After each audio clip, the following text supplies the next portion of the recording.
할렐루야. 오늘도 이 자리 가운데 나오신 여러분 환영합니다. 이 시간 주님께서 우리를 사랑으로 품으시고 그 곁을 내오신 것처럼 우리도 그 사랑으로 함께 나갔으면 좋겠습니다. 함께 고백하며 나아갑시다.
주님 당신의 소망 구원주신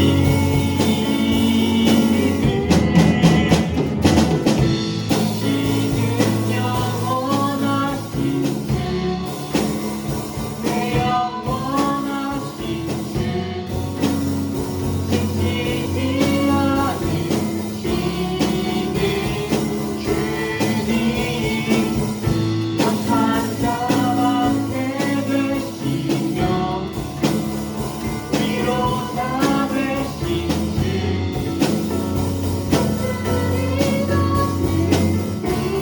다시 한번 당신 영원하신 주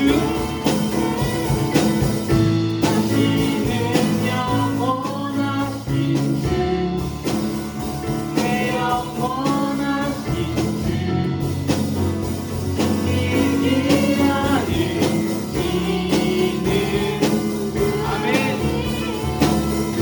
약한 자만게 되시며 위로자 되신 주 우리 같은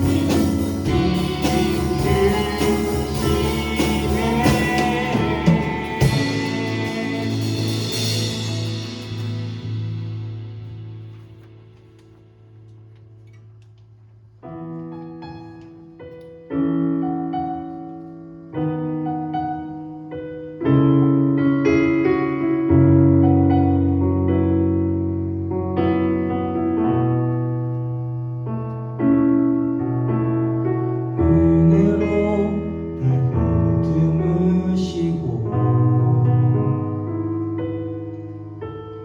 사랑으로 품어주셔도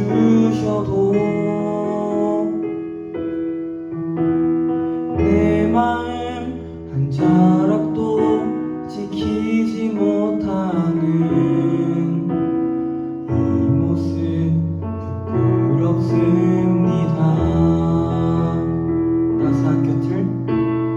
따스한 곁을 내어주신 주님 앞에 나아갑니다. 표현 못할 긍휼로 나를 붙드시는 주 이름만 바라봅니다. 매일 마주한 슬픔을 견뎌나가며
예수의 마음을 닮아 가네.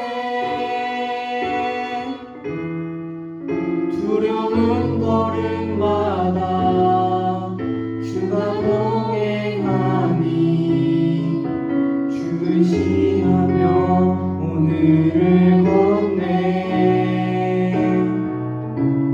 주의 신실한 소망을 깊이 담으며 주 예수의 풍요를 채워가네. 하나님의 자녀로 명예 지켜가며 깊어진 삶을 주께 드리네.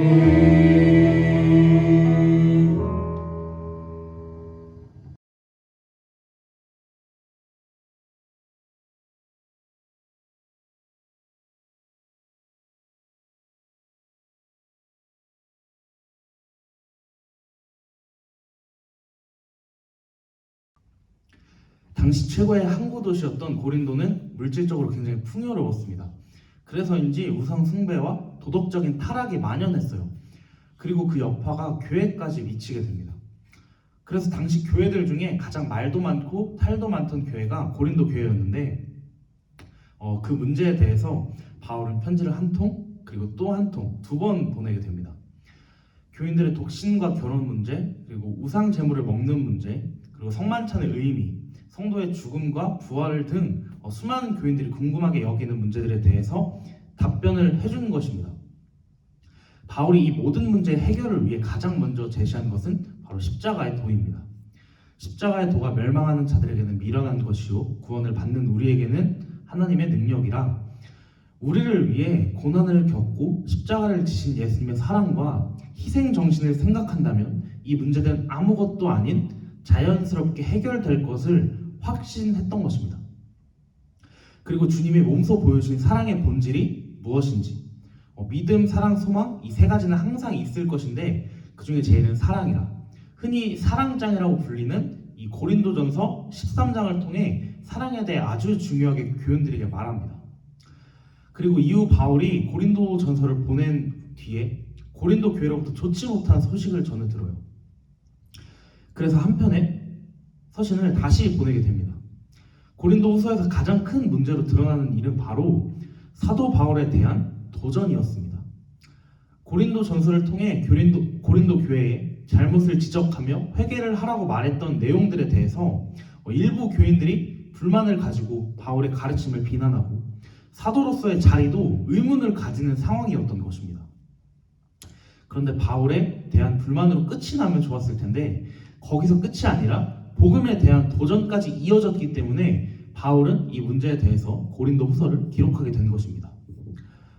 그런데 고린도 전서에 확실하게 주장하며 힘있는 내용과는 다르게 고린도 후서에서 바울은 굉장히 조심스럽게 다가갑니다. 고린도 전서에서는 분쟁이 없이 같은 마음으로 온전하게 뭉쳐라, 유대인은 기적을 요구하고 헬라인은 지혜를 찾는다는 등의 교인들의 깨우침을 위해 문제를 드러내고 문제 해결을 위한 말을 하지만 고린도 후서에서는 우리가 환난 당하는 것은 위로와 구원을 받게 하는 것이다.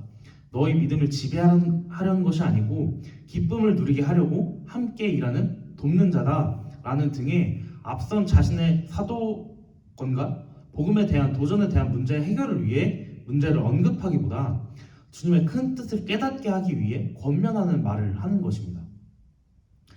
바울은 균열이 생긴 교회를 하나로 묶기 위해서 노력합니다. 바울이 원했던 것은 교회 공동체의 화합이었어요. 이전에 어려웠던 상황들을 이겨내고 예수님의 머리로 한 교회가 다시 세워지기를 바랬던 것입니다. 그런데 바울에게는 이 문제는 문제도 아니었습니다. 왜냐하면 이 문제를 이겨낼 방법 한 가지를 이미 고린도 교회에게 말을 했거든요. 바울은 불순종한 사람들을 다시 공동체에 받아줄 것을 부탁합니다. 그리고 그들도 이미 복음을 통해서 하나님의 백성인 영적인 자녀들이기 때문에 다시 함께 모이기를 원합니다. 그리고 바울은 영향력 있는 자신의 위치를 이용해서 고린도 교회에 방문하고 그들을 찾아가 이 문제를 일방적으로 해결하기보다 자신의 위치를 내려놓고 교회를 방문할 계획이었지만 그것조차 변경해가면서 교회가 그리고 교인들이 최대한 상처받지 않을 수 있도록 노력하고 있는 것입니다. 왜냐하면 그들은 복음 안에서 하나님의 큰 사랑을 받은 자들이었기 때문입니다. 이것은 교인들을 사랑으로 대한 바울의 모습을 보여줍니다. 사랑은 오래 참고 온유하며 시기하지 않으며 자랑하지 않고 교만하지 않는다. 사랑은 무례하게 행동하지 않고 자기의 유익을 구하지 않고 화내지 않고 악한 것을 생각하지 않는다. 사랑은 불의를 기뻐하지 않고 진리와 함께 기뻐하고 모든 것을 참고 모든 것을 믿고 모든 것을 바라며 견딘다. 사랑은 절대 없어지지 않는다. 그리고 믿음, 소망, 사랑 이 세 가지는 항상 있을 것인데 그 중에 제일은 사랑이다. 고린도전서 13장 사랑에 대한 내용입니다. 여러분, 사랑은 이런 거예요. 바울은 자신의 사도로서의 위치에 대해 복음에 대해 무례히 도전했던 사람들에게 똑같이 무례하게 다가간 것이 아니라 참았습니다. 그렇다고 그 불의에 대해 참고 견딘 것이 아니라 그것을 해결하기 위해서 자신의 위치를 낮춰가면서까지 그들에게 다가가고 그 문제 해결을 위한 진리를 깨우치려고 노력했습니다. 바울은 고린도 교회를 그리고 교인들을 사랑했습니다. 이 사랑은 단순히 바울이 사랑을 잘했기 때문이 아니라 하나님의 사랑에서부터 드러나게 됩니다.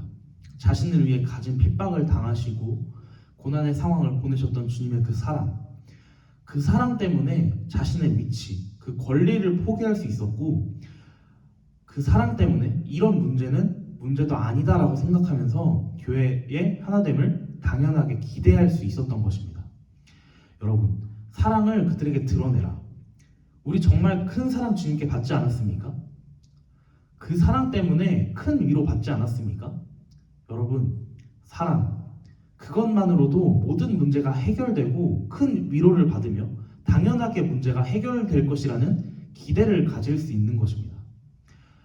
이번 한 주간 주님이 우리에게 보여주신 그 사랑을 뿜뿜 드러내며 사랑 가운데 기쁘게 살아가는 여러분의 한 주간이 되시길 간절히 소망합니다.